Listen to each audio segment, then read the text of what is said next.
Bonjour chers frères et sœurs. Pour cheminer durant la semaine sainte 2020, si particulière par les mesures de confinement qui nous sont imposées, les pasteurs du consistoire Charente-Maritime de l'Église protestante unie de France vous proposent une série de méditations. Soyez les bienvenus donc pour cette première méditation du lundi de la semaine sainte. Écoutons l'Évangile selon Marc au 3e chapitre. Jésus entra de nouveau dans la synagogue. Il s'y trouvait un homme qui avait la main paralysée. Ils observaient Jésus pour voir s'il le guérirait le jour du sabbat. C'était afin de pouvoir l'accuser. Jésus dit à l'homme qui avait la main paralysée, « Lève-toi, là au milieu. » Puis il leur dit, « Est-il permis le jour du sabbat de faire du bien ou de faire du mal, de sauver une personne ou de la tuer ?» Mais ils gardèrent le silence. Alors il promena sur eux un regard de colère, et, peiné de l'endurcissement de leur cœur, il dit à l'homme, « Étends ta main. » Il l'étendit, et sa main fut guérie. Les pharisiens sortirent, et tinrent aussitôt le conseil avec les Hérodiens sur les moyens de le faire mourir. Nous sommes là, au tout début de l'histoire de Jésus. Jésus vient juste de commencer son action de prédicateur, guérisseur, itinérant. Il n'a pas encore appelé ses disciples choisis, ça viendra, ceux que plus tard on nommera apôtres. Mais déjà des hommes suivent chacun de ses faits et gestes dans l'intention de lui nuire. On peut se demander pourquoi. Certes, il a un peu poussé le bouchon. Quand les hommes qui lui courent après ont arraché quelques graines un jour de sabbat, c'était limite. Transgression des règles pour les uns, juste encore supportable pour d'autres. Mais Jésus a relativisé ces règles, ce qui n'est pas très fin. On n'augmente pas l'obéissance aux règles quand on les soumet au bien individuel. Comme si chacun était disposé à décider par lui-même des règles qui valent pour lui. Ils sont donc sur leur garde, les gardiens de la loi divine et du système. Ce Jésus, avec ses idées explosives, il va falloir le surveiller pour pas qu'il retourne l'opinion publique contre les autorités. D'accord, pour l'instant ce n'est qu'un prédicateur itinérant, un parmi beaucoup d'autres, et en Galilée en plus. Mais avec des idées comme ça, il va vite se faire un nom. Et qu'est-ce qui se passe quand il viendra à Jérusalem ?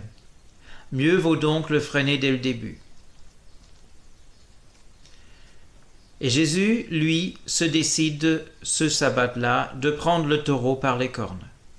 Pas de murmure, pas de on-dit, droit dans les yeux et devant tout le monde, il attaque. Il crée une situation qui ne permet à personne de se dérober. L'homme handicapé est au milieu d'eux. Ils ne peuvent pas ne pas le voir. Et Jésus pose une question pointue. Vous connaissez la loi. Qu'est-ce qu'on a le droit de faire un jour de sabbat, le bien ou le mal, donner la vie ou la prendre? Je suppose qu'ils auraient envie de dire « Écoute, ce n'est pas la question là. Lui, il n'est pas mourant. Lui, il ne mourra pas d'avoir une main paralysée un jour de plus ou de moins. Et le sabbat, c'est quand même une donnée universelle, une donnée qui existe depuis la création du monde. Tu connais les Écritures. » Mais il n'ose pas. Il devrait le regarder dans les yeux, Jésus, et l'autre aussi, le malade, auquel il refuse la guérison. Et oui, quoi qu'ils disent, ils ne peuvent que perdre, ils le savent bien. Donc ils se taisent en regardant leurs orteils.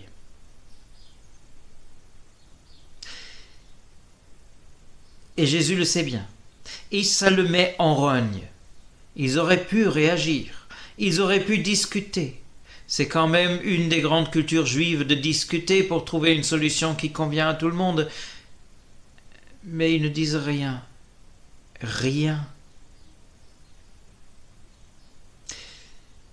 Des années plus tard, à Jérusalem, la situation sera renversée. Et ce sera Jésus qui ne dira rien. Rien contre les fausses accusations, rien pour se défendre, rien. Ne dis-tu rien contre ces accusations, lui demandera-t-il, et c'est lui qui encore se taira. Mais lui, il les regardera droit dans les yeux, calmement et dignement.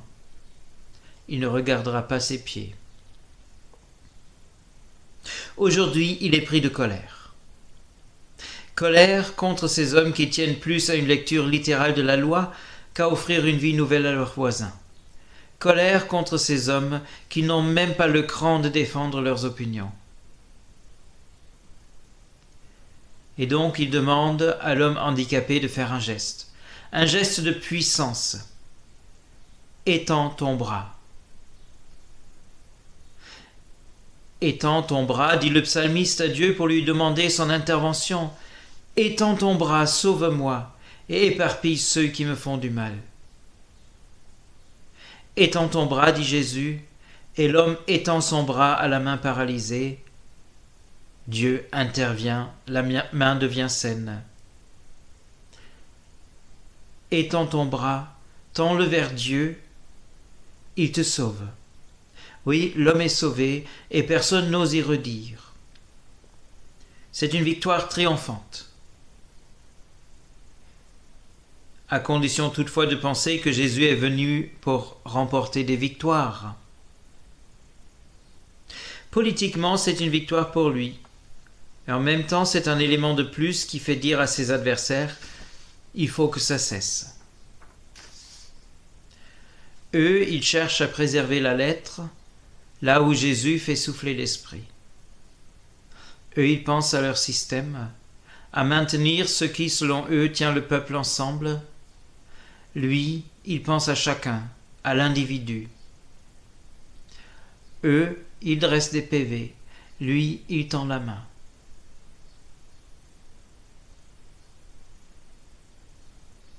Je vous invite à prier. Seigneur, c'est difficile à supporter quand tu viens perturber tout notre système, notre rythme de vie, nos fonctionnements, nos certitudes et nos habitudes. Pour nous, c'est tellement plus simple de rester dans ce que nous connaissons que de nous laisser emporter par le souffle de ton esprit.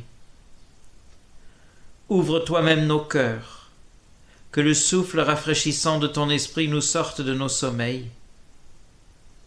Fais-nous lever les yeux vers toi et offre-nous la vie. Bénis-nous, toi qui vis et qui règnes avec le Père dans l'unité du Saint-Esprit, d'une éternité à l'autre éternité. Amen.